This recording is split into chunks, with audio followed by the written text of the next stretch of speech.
Always honored. I'm always honored when I see these great Americans with their hats on. I am always honored to be in your company, and I thank you for being here. But we got a problem.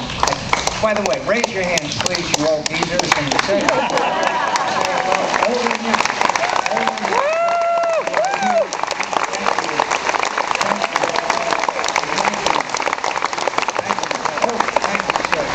Thank you, sir. Thank you for being here. Thank you. Could I just say very quickly, we got a problem, my friends, and we're going to fix it. We're going to have to fix it, and that's veterans health care. Let me tell you, the bad news is, as you know, that we have a tough, long, hard war. This has been a tough war. And we get people who come home that need treatment for PTSD, these terrible wounds that are inflicted by these IEDs, by these evil people. And my friends, we're going to have to expand the VA capabilities. And the good news is we're now able to get people from the battlefield to medical care where we're saving so many lives, and that's great news. But my friends, we're going to have to expand the VA capability to do that. But I also want to tell the veterans this. They know that many times for a routine health care need, that they have to go to the VA after driving for an hour or two and get an appointment, to get an appointment, to get in line, to get in line. My friends, I want to tell you this. If our veterans need a routine health care, then I'm going to give them a plastic card, and you take it to the doctor or the provider of your choice and get the care.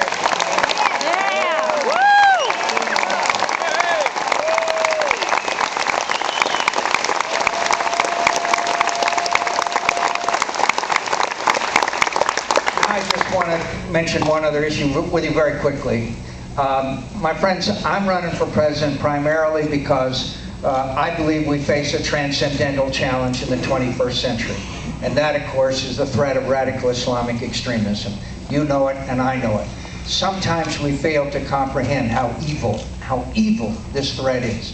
I'm sure you saw, not too many days ago, that these evil people in Iraq took two young women who were mentally disabled, put explosive vests on them, sent them into a marketplace, and by remote control detonated those explosive vests and killed them and people around them. What can be more evil? What can be more evil? What can be more evil? And they are in a lot of places in the world. John Warner will tell you that these people are in a lot of places. Many of us right after 9/11. By the way, while I'm at it, don't you think that President Bush deserves a little credit for the fact that there's not been another...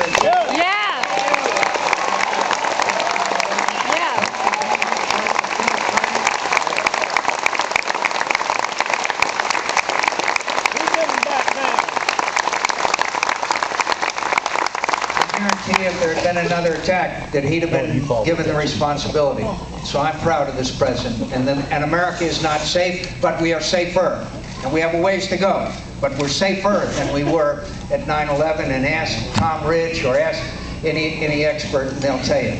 And it's not an accident. It's not an accident that there's not been another attack. But this is the quintessence of evil. And if you'd have told me right after 9/11 that we're going to have doctors in Glasgow, Scotland, doctors, educated people who get on the internet, who get inoculated with this evil doctrine, and they want to go to the airport in Scotland and blow themselves up and destroy that airport. My friends, this is evil. And by the way, they're doing a pretty good job with the internet, with cyberspace. And you know, Osama bin Laden is able to get this message of evil out all over the internet and instruct and motivate and recruit people to his evil cause. I'm going to look you in the eye right now, my friends, and I'll tell you right now, if I have to follow him to the gates of hell, I'll get Osama bin Laden.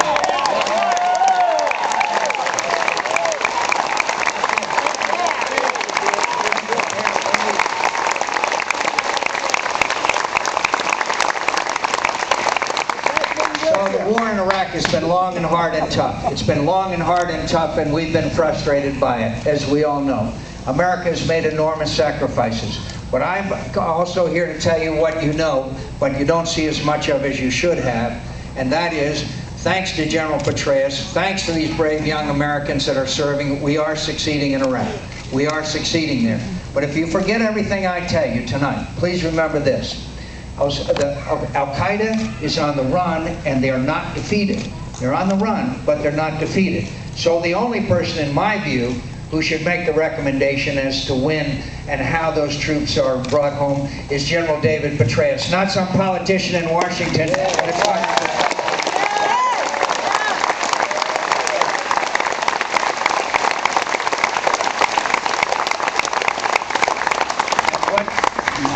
And what does the two senators who are seeking the Democratic nomination want to do? They're falling all over each other to see how quick they can withdraw these troops. My friends, if we do that, Al-Qaeda will trumpet to the world that they defeated the United States of America.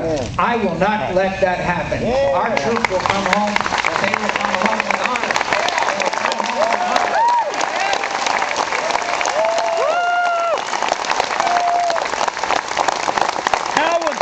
When leaders go forward. So let me just say to you again, America, as we all know, is divided over this war. And we understand that. We understand that. But thank God, no American is divided in our support of the brave young men and women who are serving in America's military today. Thank you for your support for them, and God bless you for your support. My friends, as John mentioned, or George mentioned, I said at one time when things were probably at their lowest, and I said I'd rather lose, and I supported the surge. I said I'd much rather lose a political campaign than lose a war.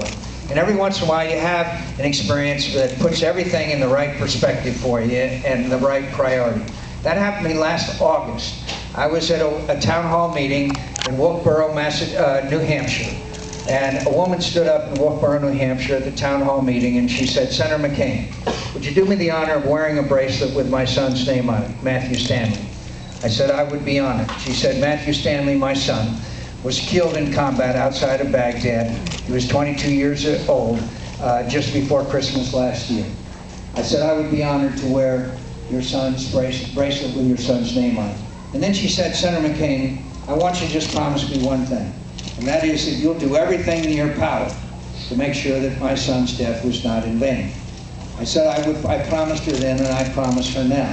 And all of those brave families of those brave young Americans who are serving, that we will do everything in our power, that we will prevail. And that by succeeding there, we will not have to fight them other places in the world. This is a long, hard, tough situation, my friends. And I am convinced that with these brave young Americans, we can succeed. And we can make sure that Matthew Stanley's death was not in vain, just as his mother wishes. And my friends, I know that many of you may have heard that I am a superstitious guy. I should be a superstitious guy because I'm the luckiest guy that you'll ever know. So why not be a little superstitious and carry a penny around that I found with the head up or a guy gave me? And I've been the luckiest person since the day I was 17. And I raised my hand and entered the United States Naval Academy and promised and swore to support and defend the Constitution of the United States against all enemies, foreign and domestic. My friends, I'd like your vote tomorrow. I'd like your vote tomorrow, and I'd like to move forward with this process and progress to getting the nomination of the great Republican Party. And I would be honored by your support.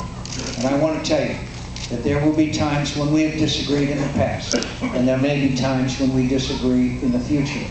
But I want to assure you that I will act in what I believe is in this country's interest, in consulting with a lot of brave Americans. And I will serve this country, as I've had the honor to do so, with your help for a little while longer. My friends, a long time ago now, things were not so good in America. We had just come home from a war that unfortunately had not turned out the way that it should have. And America was not in good shape in many ways, but most of all, we lacked confidence. We had a president who said we were suffering from a national malaise, as some of you may recall. And we had Americans who were being held hostage in Iran. And out of the West came a guy named Ronald Reagan, who believed that our best days were ahead of us. My friends, I believe our best days are ahead of us. I believe that America's greatness has not been fulfilled. I believe that the 21st century will also be the American century. And with your help, we will maintain the greatness and strength of America, and we will prevail. We will never surrender to this evil enemy. And we will maintain America, as Ronald Reagan used to call it, a shining city on a hill.